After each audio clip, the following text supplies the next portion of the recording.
In this video, I will show you how to install and activate Elementor page builder on WordPress. So I'll go to the plugins, add new.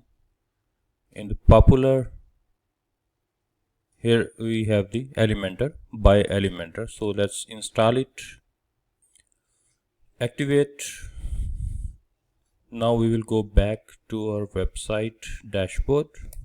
From here, I'll go to the plugins, add new, and I just downloaded the Elementor Pro. So in the upload, I'll just drag and drop it over here, install it, and now activate this.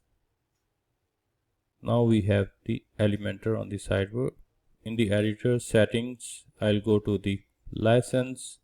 I'll just connect and activate. I'll just connect, click on this, connect, and connect and activate, and our Elementor is connected, and install and activate it. Thank you.